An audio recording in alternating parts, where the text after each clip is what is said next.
বলছি গত 16 তারিখে কলকাতা হাইকোর্টে কি হলো শেষ পর্যন্ত? গত 16 তারিখে আপনার যেটা হয়েছেন, মহামান্য আদালত তার আগেই ডেটে অর্ডার দিয়েছিলেন আমার সম্বন্ধে। এই বাসন্তী বিশ্বাস এলিয়াস রায়পাল, ইনি কোর্টের কাছে মামলা প্রথম অধ্যায় মামলা শেষ হয়ে যাওয়ার পর সেকেন্ড বার এসে মেনশন করে উনি 16 সালের যে ঘটনা, ওনার ভাড়াটেরা ওনার মাকে, ওনাকে, ইভেন আরো কয়েকজনকে মেরে মাথা মাথা ফাটিয়েছিল, ওনাদেরকে বাড়ির থেকে বের করে দিয়েছিল। তা আমার কাছে যথেষ্ট প্রমাণ আছেন। জাস্টিস দীপঙ্কর দত্ত যখন আমাদের কলকাতা হাইকোর্টে ছিলেন, আমি 2016 সালে সেই মামলা করে ওনাকে আমি বাড়িতে ঢুকাই।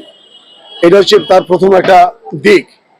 কিন্তু এই মহিলা এখানে হাইকোর্টে এসে যে ধরনের কথা কোর্টকে বিভ্রান্ত করেছেন, কোর্টকে ডিস্টার্ব করছেন, কাভার্ট করছেন, এই যে কাভার্ট করছেন কোর্টকে, এটা আইনত মানে অপরাধী, ওনাকে পানিশমেন্ট পাওয়া উচিত। এটা জাস্টিসের ব্যাপার। জাস্টিস সেটা কি করবেন সেটা আগামী 6 তারিখে এটা ফিক্স আপ আছেন, সেটা দেখা যাবে। তখন আমি আমার 2 ছেলেকে আমি নিয়ে এসেছিলাম। তার আগে একটু বলিনি, তার আগে উনি কোর্টকে বলেছিলেন ওনাকে মারধর করেছি, উনি জোর করে মামলা করেছে, ওনাকে জোর করে সই করানো হয়েছে। উনি তো বাচ্চা মেয়ে নয়, প্রায় 40-42 বছর হতে চললেন। তো আজকে উনি কোর্টকে এই ধরনের কথা, মিথ্যা কথা বলেছেন। কোর্ট সেটা আশা করি বুঝতে পেরেছেন। এবার আমার সম্বন্ধে এলিগেশন দিয়েছেন যে উনি মামলাটা করেননি, মামলাটা জোর করে করিয়েছেন।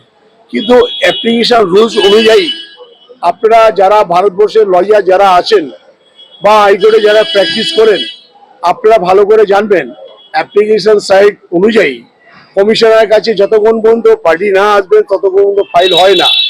আর ওনাদের ডকুমেন্টস, ওনার ওনার বাপের বাড়ির যে ডকুমেন্টসগুলি, ওনার মা যে কমপ্লেনগুলি করেছিলেন, ওনার মা যে অবজেকশন দিয়েছিলেন এই প্রমোটারকে যে আমি প্রমোটিং করবো না, 3-3টে কমপ্লেন যে করেছেন মানে সিটি থানাতে, তাতে এই প্রমোটার ওনাকে গুলি করে মারবেন, এই করবেন সেই করবেন, নাহলে প্রাণনাশ করে মানে শ্বাসরোধ করে মেরে ফেলবেন, নাহলে ওনার ছেলেকে কিডন্যাপ করে নিয়ে চলে যাবেন, এই ধরনের হুমকি তুমকি দিয়েছেন সিটি থানাতে। 3-3টে কমপ্লেন উনি ভেরি হেভিয়েস মানে পারপাস মানে মানে কি বলবো এটাকে, সরি, এটা ভেরি স্ট্রং কমপ্লেন উনি করেছেন।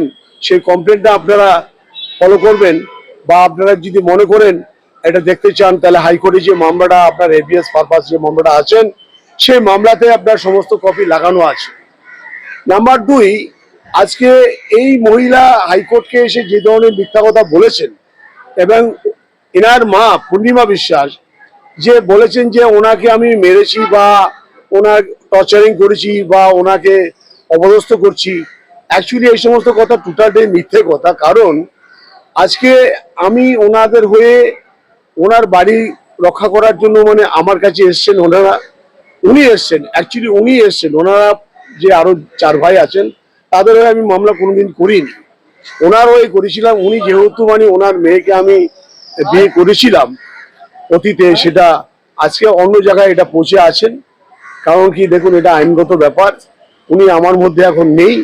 অ্যাকচুয়ালি ঘটনা হচ্ছে যে সেই হিসাবে আমি পূর্বের কথা বলি, উনি ওনার মেয়ের থ্রুতেই ওনা আমার কাছে এসেছিলেন। কারণ কি আমি পূর্ব যে কতগুলি বাইট দিয়েছিলাম সেই বাইটে আমি বলেছিলাম যে আমি যেদিন থেকে বিয়ে করেছিলাম 2005 থেকে, সেই থেকে মানে উনি আমার একটা প্রতি ভরসায় পেয়েছেন। আমি যেহেতু একজন হাইকোর্টের লয়ার, তো উনি সেই থেকে মানে আমার কাছেই সবকিছু করতেন। এবং আমার মানে যে একজন ফ্যামিলিতে যদি কোনো লয়ার থাকেন তাদের এমনি একটা দেখবেন অ্যাক্টিভিশন বা বলুন বা একটা ক্ষমতা বলুন বা একটা কিছু আইনের ব্যাপার হলে তারা একটু মানে ভয় টয় কমই পান।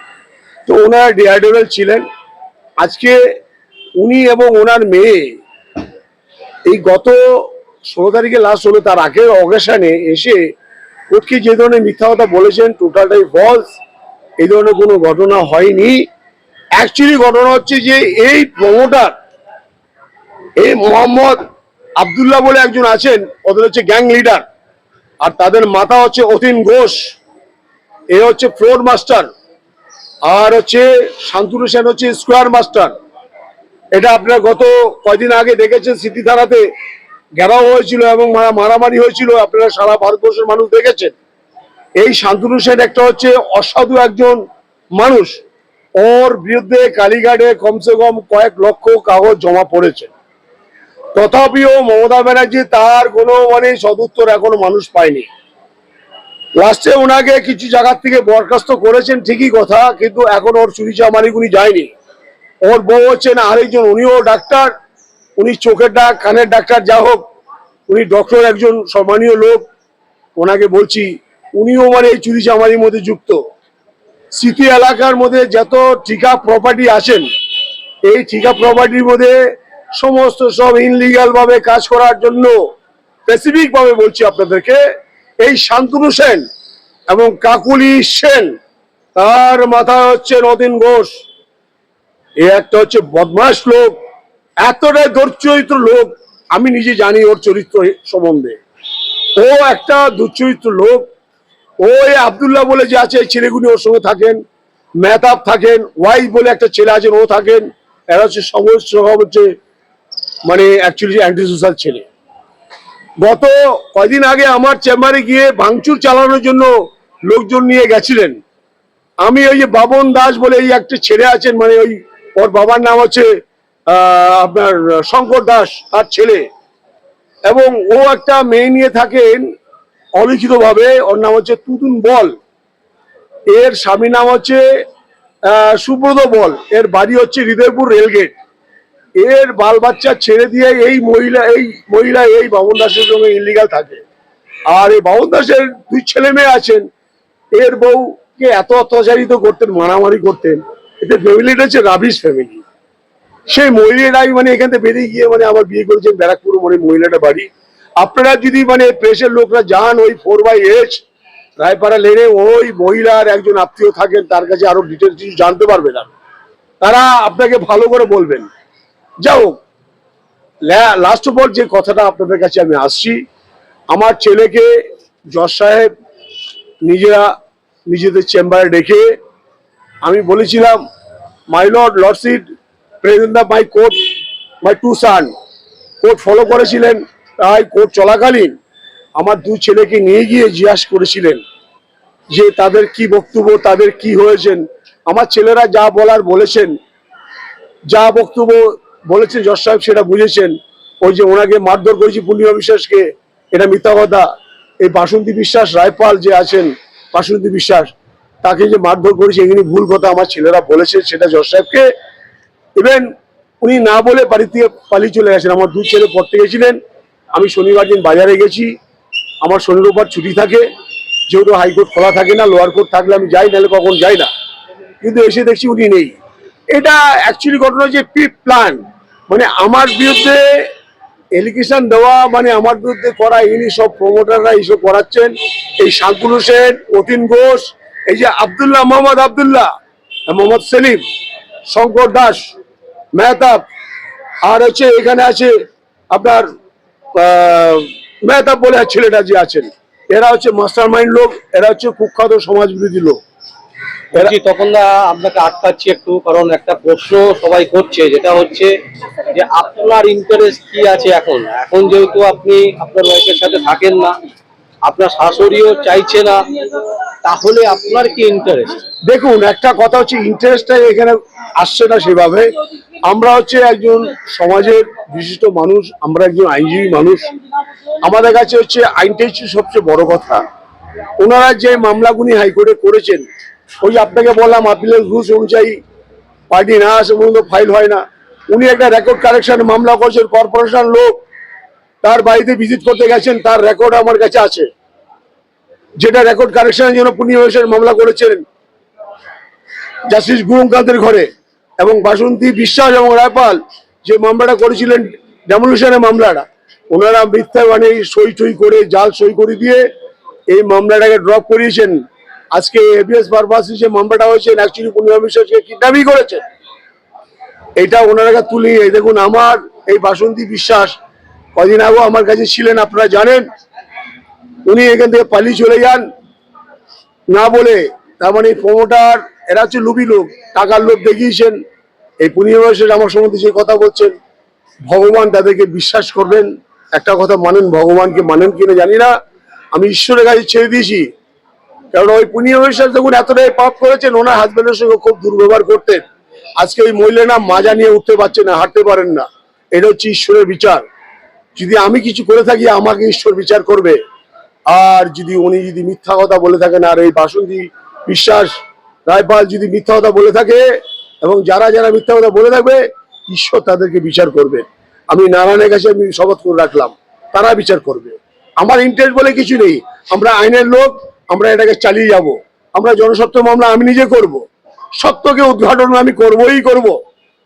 ইভেন আপনারা দেখতে পারবেন সত্যর জয় কিভাবে হয়, এটা আমরা আইনজীবী হিসাবে আমরা এটা বলতে পারি। আমার কোনো ইন্টারেস্ট বলতে কিছু নেই। অ্যাকচুয়ালি ওনারা গরিব মানুষ এসেছিল, আমি যা বলেছিলাম তাই করেছি।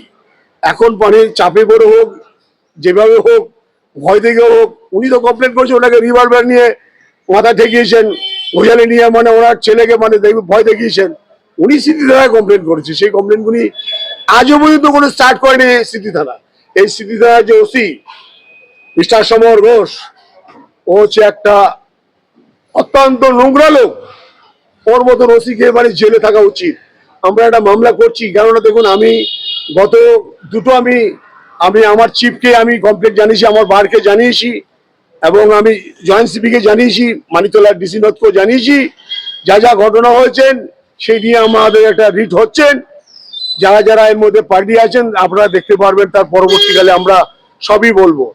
এবার বলুন আপনার আর কি প্রশ্ন আছে। বলছি আর একটা আমার শেষ প্রশ্ন, সেটা হচ্ছে অনেকে সন্দেহ করছে যে আপনি আইনি প্র্যাকটিস করেন কি করেন না, মানে কলকাতা হাইকোর্টে।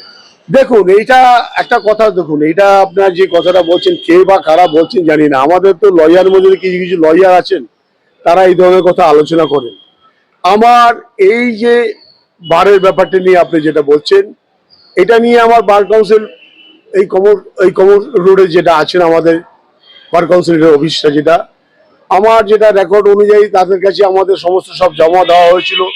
জমা দেওয়ার পরে তখন মানে সেখানে সে কিছু করেনি, এবং না করার পরে আমি লাস্টে আমি হাইকোর্টে মামলা করি।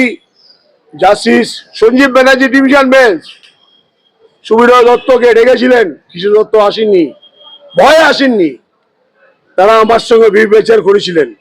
ডিভিশন বেঞ্চের আমার অর্ডার আছেন, এই বার কাউন্সিলের আমরা আইবি দিয়ে আমরা পরীক্ষা দিয়ে পাস করে আমরা লয়ার। আর এখন আগে যারা লয়ার ছিল, লয়ারদের সঙ্গে থেকে তারা লয়ার হচ্ছে, তাই সুপ্রিম কোর্ট বলেছেন তাদেরকে আইবি দিতেই হবে। ঘটনা বুঝতে পেরেছেন? এ হচ্ছে ঘটনা। কে নানা কথা বলতেই পারেন, এই ধরনের কথাবার্তাতে মানে আমার মনে হয় আইনগতভাবে কেউ সেটাকে মানে কোনোদিনও মানে সাপোর্ট করবে না। বলুন আর সেকেন্ড। আর মানে আপনারা তাহলে জনস্বার্থ মামলা করছেন, তাই তো? আগামী দিন আমরা জনস্বার্থ মামলা আমরা করব, আরো কিছু কিছু মামলা আছে সেটা করব আমরা। একটা এক্সিবিট ম্যাজিস্ট্রেট করে একটা এই পুনিয়া বিষয়ের একটা ফলস একটা মামলা করেছেন। সেই মামলাতে যা তার রিটিন যা বক্তব্য, সেই বক্তব্যের কাগজটা আমাকে পুলিশ দেয়নি, আমাকে শুধু তার প্রথম পাতাটাই দিয়েছেন, 107-এর কাগজটাই দিয়েছেন।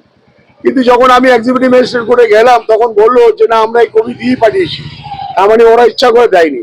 অ্যাকচুয়ালি ঘটনা হচ্ছে কি, তারা এই লোয়ার থেকে হার পর্যন্ত সবাই হচ্ছে দুশ্চরিত্র লোক। আমরা দেখুন লয়ার মানুষ, আমাদের বক্তব্য একটাই, খুব সঠিকভাবে একটাই বক্তব্য।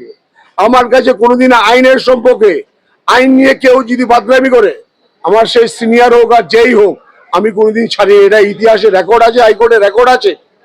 আমার সিনিয়র দুর্গাশঙ্কর মল্লিক, ওনার 54 বছর প্র্যাকটিসে মারা গেলেন। আমার গুরু ছিলেন দুর্গাশঙ্কর মল্লিক। আমি আমার সিনিয়রকে আমি ছাড়িনি মামলা নিয়ে।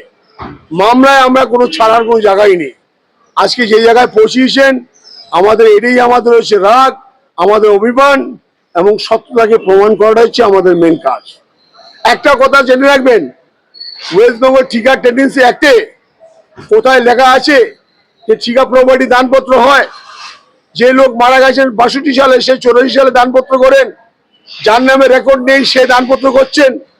আবিরাম আলী দাসী যার জমির মালিক, যে জমিদার তাকে দিয়েছিলেন, সে নেই, সে হাওয়া। কি করে সমস্ত হয়?